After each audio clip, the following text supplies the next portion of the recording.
speech. After my speech, you will have a different perspective about Niccolo Machiavelli. Most of the content of the speech is from a book I just finished reading. It is for Morris Cranston, and it talks about 10 of the most influential figures of politics and political philosophy at their time. So he starts with Plato and then goes up until Karl Marx and obviously Machiavelli. I'll first very briefly give a background about Machiavelli, and then I'll talk about what got him his bad reputation and what or who he actually is. Machiavelli was born in 1469. He died in 1527 in Florence. He was a minister and diplomat of the Florentine Republic. He is viewed by many as an important contributor to political theory, but by few as an actual philosopher. Machiavelli's reputation is mostly based on a book which some of you might have heard or read, which is called The Prince. The irony, however, is that this book represents a marginal articulation of his actual politics. The Prince was written during his exile in the Tucson countryside, not Tucson, Arizona, obviously somewhere in Europe. And it was an appeal to the Prince after he was sent there for allegedly conspiring against the Republic. Now, according to the author of the book, had Machiavelli known about that, or had Machiavelli known about how the book will be treated, he would have avoided writing it to start with. An easy test for this argument is reading his other major publications, which he paid more attention to, like the Florentine history and generally his collection of articles and speeches. Machiavelli was deeply influenced by Savonarola's toppling and burning by his own people. He was the head of the state at Machiavelli's time, or at some period in Machiavelli's time. And apparently he was killed because he refused to perform magic at one instance, which was an integral part of his power, that is magic. So Machiavelli, because of that, inferred two things. First, politics should rely heavily on power, and the second is that his despise of Christianity and the church, which was already existent, got worse and deepened. He started to hate the church even more. He thought that the corruption of the church at the time was very harmful to the interests and reputation of Italy.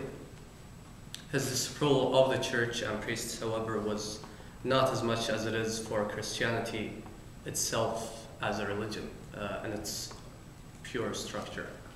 His examples of values was the exact opposite to that of Christianity. He preferred pride to humbleness, revenge to patience, courage to mortality, and hard work to prayer. He wished that on the basis of such values, new religious institutions would be established, institutions that elevate the feelings of nationalism.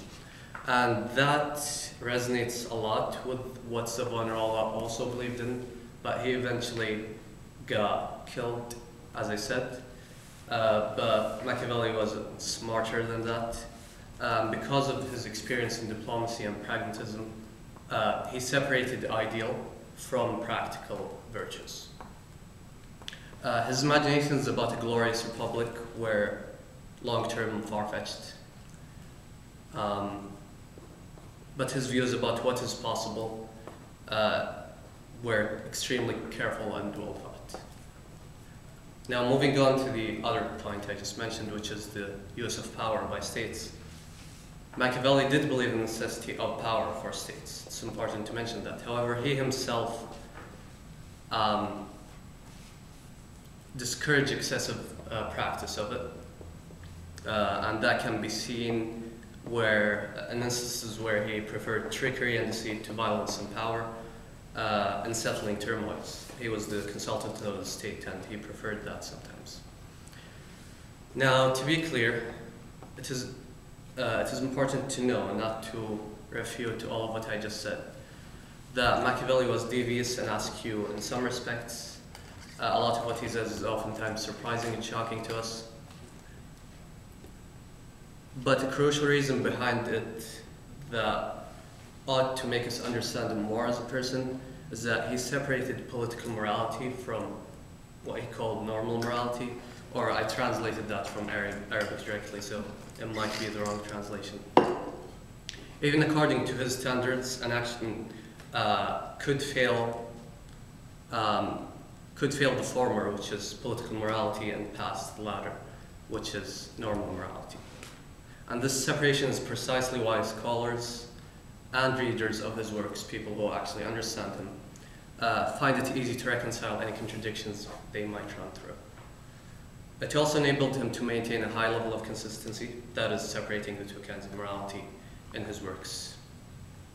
Now, to sum up, we talked about Machiavelli's background briefly, what got him his reputation, and an overview about his actual views in politics. The speech did rely heavily on one source, as I said, the book I told you about, and I thought that the perspective given in that book was interesting, and I wanted to share it with you. So, thank you all for listening.